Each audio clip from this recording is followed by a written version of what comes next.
पिछली क्लास वही है जो ज्योमेट्री पढ़ा रहे थे पिछली क्लास में, तो हमने बताया था कोण के बारे में। तो पहला कोण होता है दोस्तों न्यून कोण, ठीक है। कौन सा होता है? न्यून कोण। अब न्यून कोण क्या होता है, ये देखो, इसका मान जो होता है, इसका मान 90 डिग्री से कम होता है, तो ये आपका न्यून कोण कहलाता है, ठीक है। अब अगर ये इस तरह का कोण है तो ये आपका ए बी ओ, तो कोण ए ओ बी, ये आपका क्या हो गया? न्यून कोण हो गया, ठीक है। तो ये हो गया हमारा न्यून कोण, ठीक। अब आगे की बात करें, न्यून कोण के बाद आता है समकोण। अब हम समकोण बताएंगे, तो समकोण तो सबको ही पता है, समकोण यानी राइट एंगल, तो जिसमें आपको इस तरह से एक बिल्कुल खड़ी लाइन और उसके नीचे से एक पड़ी लाइन दिखाई दे। अब यहां पे जो एंगल बन रहा है वो हमारा 90 डिग्री का बन रहा है।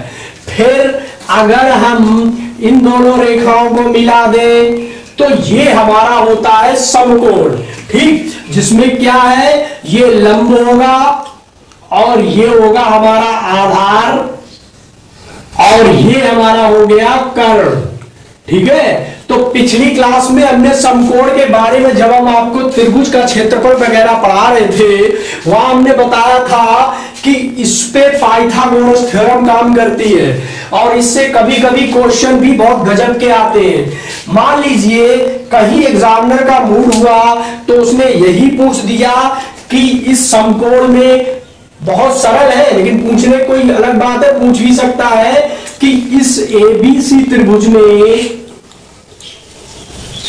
पाइथागोरस प्रमेय का कथन क्या होगा। तो कथन हमने पिछली बार बताया था, यानी थ्योरम। फिर बता रहे हैं कि कर्ण पर का बना वर्ग, कर्ण पर जो वर्ग बनेगा वो शेष दोनों भुजाओं के वर्ग के योग के बराबर होगा। जैसे मान लो हमने मान लिया कि ये हमारी भुजा ए है और यहां पे ये भुजा बी बन रही है और ये भुजा हो गई हमारी सी। तो अब यहां पे पाइथागोरस के अनुसार क्या होगा, C square equal to A square plus B square, ठीक। इसको आप याद रखो, ठीक। समकोण तो है ही, 90 डिग्री का कोण बनेगा। अगर ऐसा फिगर आपको दिखता है जिसमें एक तरफ 90 डिग्री का कोण बनेगा और ये पड़ी हुई रेखा जिसको हम बोलते हैं कर्ण और इसको बोलते हैं दोस्तों आधार। आधार मतलब बेस होता है, जैसे मकान की नींव बेस होती है, और ये जो खड़ा हुआ है वो हमारा लंब हो जाएगा, ठीक। तो ये हो गया समकोण त्रिभुज और हमने बताया आपको इसमें पाइथागोरस थ्योरम का यूज। अब समकोण के बाद आता है अधिक। अधिक का मतलब, अधिक उसमें लिखा है तो 90 डिग्री से अधिक होगा, ठीक। न्यून कोण था, हमने बताया 90 डिग्री से कम, और समकोण बताया 90 डिग्री बनाता है। तो अधिक कोण कैसा बनेगा, थोड़ा ऐसा चला जाएगा, ठीक। तो दोस्तों जो ये एंगल बनेगा हमारा यहां पे, तो ये बनेगा कौन सा कोण, अधिक कोण बनेगा। इसका जो मान है 90 डिग्री से ज्यादा और 180 डिग्री से कम होता है, ठीक। क्यों 180 डिग्री जब बनेगा, जब ये वाली पूरी रेखा खींचेंगे तो यहां से जो ये एंगल बनेगा तो ये एंगल होगा हमारा 180 डिग्री का, ठीक। अब यहां से जो यहां ये वाला एंगल बन रहा है, ये वाला एंगल हमारा क्या है 90 प्लस, मतलब 90 से ज्यादा है। तो ये हमारा कौन सा कोण हो गया, अधिक कोण, ठीक। पहुंचते नेक्स्ट पे, इसके बाद आता है दोस्तों, ये तो अधिक कोण है। अब हम बात करेंगे सरल कोण की।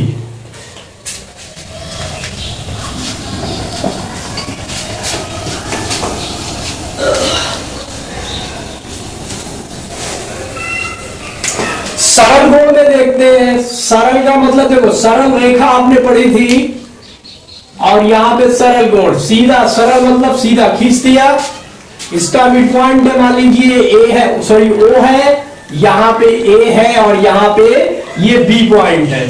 अब जो एंगल आपका यहाँ पे बनेगा इस तरह से, ये एंगल अभी हमने पिछले ही बताया था अधिक कोण में कि ये वाला जो यहां से लेकर ये एंगल बनता है, ये आपका कितना होता है 180 डिग्री। जिसका एंगल 180 डिग्री होता है सीधा, वो आपका सरल कोण कहलाता है। ठीक है, तो ये हो गया ए ओ बी आपका सरल कोण। अब हम बात करते हैं कोटिपूरक कोण या पूरक कोण। दोस्तों ये जो हम आपको बता रहे हैं सबने पढ़ा होगा, जो भी सीटेट की तैयारी कर रहे हैं सबने पढ़ा है, आपने भी पढ़ा है, हमने भी पढ़ा था, और जो तैयारी कर रहे हैं उनमें भी पढ़ा, जो नए बच्चे सीटेट में आ रहे हैं उन्होंने भी पढ़ा था। लेकिन इनकी जानकारी इसलिए जरूरी है कि क्वेश्चन इन्हीं से बनेगा, आपको ये कॉन्सेप्ट याद रखने पड़ेंगे। तो पूरक कोण या कोटिपूरक, ठीक, इस कोण में क्या होता है, इस कोण में अगर समझो तो यह क्या करता है, अगर आपके दो कोण है, कोण ए और कोण बी है, ठीक, अब इन कोणों को क्या किया है, हम जब दो कोणों को एक दूसरे के संपूरक करें, मतलब बराबर हो जाए, पूरक क्या होता है पूरा कर दे, ठीक, तो ए और बी प्लस कितने का होना चाहिए, ए प्लस बी हमारा हो जाएगा 90 डिग्री, तो हमारा क्या होगा कोटिपूरक।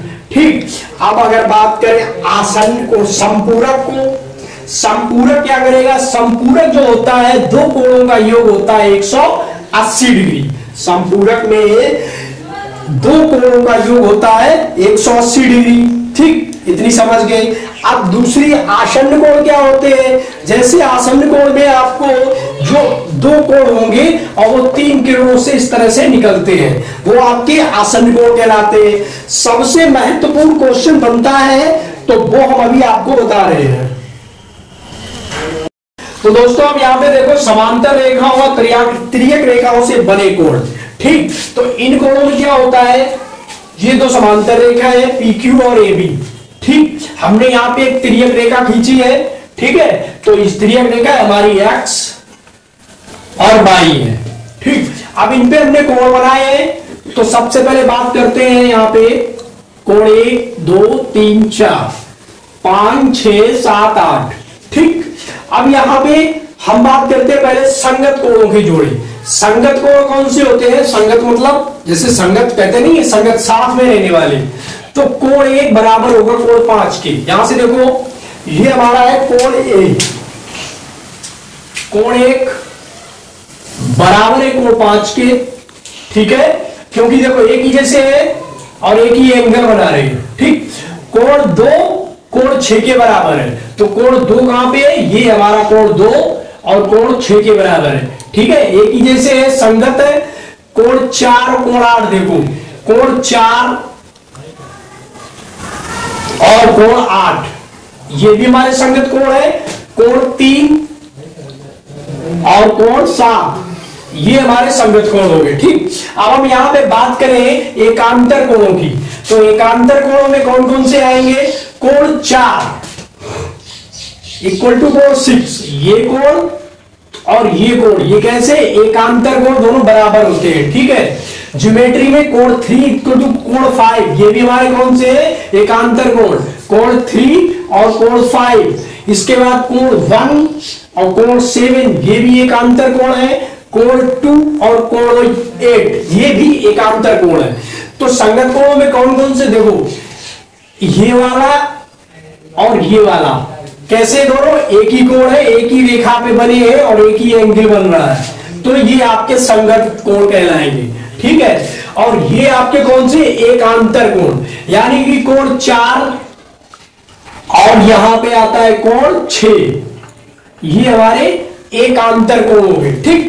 अब अगर बात करें यहां पे कि इन ये दोनों कोण आपको समझना है और इसमें क्वेश्चन भी इसी तरह से होंगे, वो क्या करेगा, कोण 5 का यानी कोण 1 का मान दे देगा, ठीक, या कोण 4 का मान दे देगा। फिर आपसे का कोण 7 पूछेगा, कोण 5 पूछेगा, ठीक, इन्हीं में से पूछेगा। यहीं पे कहीं वो 1 या 2 कोण देगा, फिर आपसे कहेगा इस कोण का मान निकाल के बताओ, ठीक। तो उसके लिए सबसे जरूरी चीज है ये, जब आप ये चीज सीख जाओगे तो आपको कोण निकालना बहुत आसान हो जाएगा, ठीक है। मान लीजिए उसने कोण 1 दे दिया आपको, ये आपको उसने दे दिया 60 डिग्री का है, ठीक।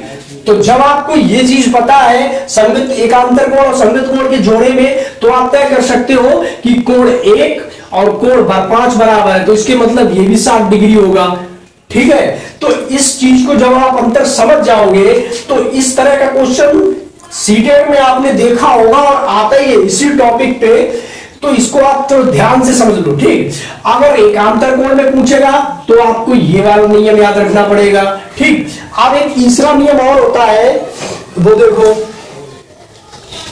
कह रहा है कि क्रमागत अंतःकोणों का योग, जो क्रमागत अंतःकोण होते हैं हमारे, क्रमागत अंतःकोणों का योग यहां पे और याद रखना है कितना बनता है, 180 डिग्री होता है, ठीक। क्रमागत अंतःकोणों का योग कितना हो जाएगा हमारा, 180 डिग्री, ठीक। जैसे कोण 3 और कोण 6, कोण 3 है ये और कोण 6, ठीक, ये क्रमागत है। क्रमागत मतलब क्रम के गत, क्रम के अनुसार, ठीक, 3 6। तो अगर देखो ये सीधी रेखा बन रही है यहां पे आपको पता चला कि क्रमागत अंतःकोणों का योग कितना होता है, 180 डिग्री होता है, ठीक है।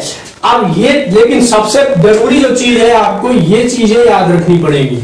अगर आपको ये 2 चीजें आती हैं तो आप इस टाइप का क्वेश्चन आसानी से सॉल्व कर सकते हो, ठीक है। हम इसका क्वेश्चन भी लेंगे, लेकिन पहले आगे बढ़ते हैं। अब हम आपको बता रहे हैं यहाँ पे कि तो दोस्तों यहां पे हम बात कर रहे हैं बहुभुज की। तो बहुभुज का मतलब क्या होता है, कुछ रेखाखंडों से जो आकृति बनती है वो आपकी बहुभुज कहलाती है। तो बहुभुज के अंतर्गत त्रिभुज, बहुभुज के अंतर्गत, इसमें बहुभुज के अंतर्गत कौन कौन आते हैं, त्रिभुज आते हैं, चतुर्भुज आते हैं, ठीक, पंचभुज आते हैं, इत्यादि कोण बहुभुज कहलाते हैं। जो इतने भी कोण है आपके, त्रिभुज, चतुर्भुज और पंचभुज, ये सारे क्या कहलाते हैं, बहुभुज कहलाते हैं। ये बहुभुज के ही उदाहरण है, ठीक है। अब बात करें, यहीं पे एक बहुभुज है तो दूसरा समबाहुभुज भी है। दूसरा हो गया हमारा समबाहुभुज। तो समबाहुभुज में क्या होगा, ऐसा बहुभुज जिसकी सभी भुजाएं समान हो, ऐसा बहुभुज, ऐसा बहुभुज जिसकी सभी भुजाएं क्या हो, समान हो। क्या हो दोस्तों, समान हो, तो क्या कहलाता है, ये समबाहुभुज कहलाता है, ठीक है। अब जो मुख्य बात है जहां से हमारा क्वेश्चन बनता है वो देखते हैं बहुभुज में, ठीक। ये तो थोड़ी जानकारी वाली बात थी। तो अब हम देखते हैं बहुभुज में क्या होता है, बहुभुज के एंगल ऑफ पॉलीगॉन। तो उसमें क्या है, मान लीजिए कोई n भुजाओं वाला बहुभुज है, जिसकी भुजाएं कितनी है, n भुजाएं हैं। एक बहुभुज है जिसकी n भुजाएं हैं, ठीक है। अब उसके सभी बाहुकोणों का योग जो है 180 डिग्री है। क्या होगा, सभी बाहुकोणों का योग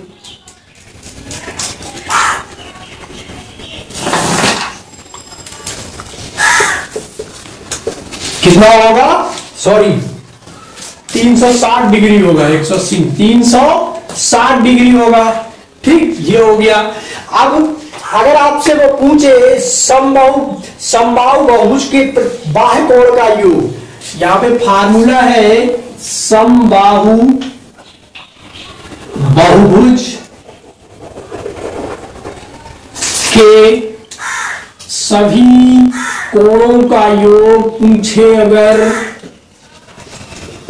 तो मेरे भाई क्या करेंगे, 360/n।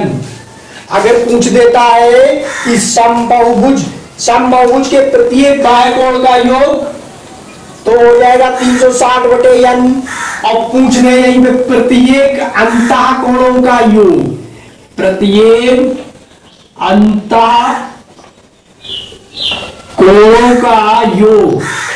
तो मेरे भाई जब हमने बताया समबाहु बहुभुज है, सभी कोणों का योग 360 डिग्री बता रहा है, ठीक है, और कह रहा है प्रत्येक अंतःकोणों का योग। तो भैया यहां से 180 में से क्या माइनस कर दिया जाएगा, 180 में से क्या, बाह्य कोण हटा दे, 180 डिग्री में बाह्य कोण माइनस कर दो, तो आपका यहां से आंसर बन जाएगा क्या होगा, प्रत्येक अंतःकोणों का योग 180 में से बाह्य कोण हटा दीजिए, आपका मान निकल आएगा, ठीक है।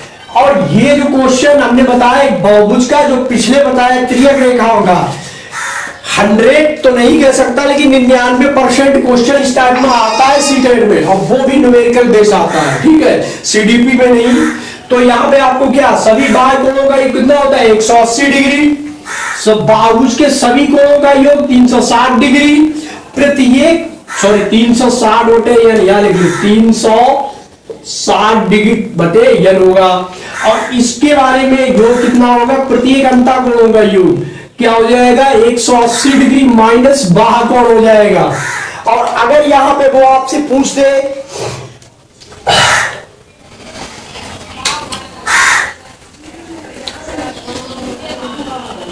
तो बाह्य कोण फार्मूला पूरा क्या बनेगा, 180 डिग्री माइनस बाह्य कोण। तो हमने यहां पे क्या बताया है, बहुभुज के सभी बाह्य कोणों का योग कितना हो, 360/n। एक फार्मूला ये बन गया, क्या बन गया, 180 माइनस 360/n बन गया। या हम इसको एक तरफ से और लिख सकते हैं, ठीक, इसको फार्मूले को थोड़ा सरल कर लो। तो सरल करने के लिए n माइनस 2/n गुणे n माइनस 2/n गुणे कितने, 180 का गुणा कर दो, कितने गुणा कर दो, 180 का गुणा कर दो। चलो ठीक है, ये हो गया। अब एक फार्मूला और बचा है कि अंतःकोणों का अगर योग पूछ देता है, अंतःकोणों का योग पूछ देता है, तो क्या करेंगे,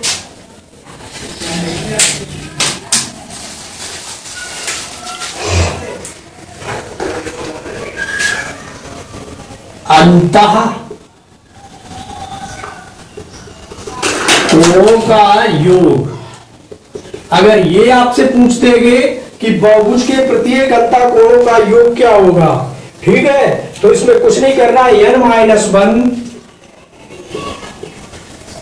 गुणे 180 डिग्री, ठीक है, n माइनस 2 गुणे 180 डिग्री।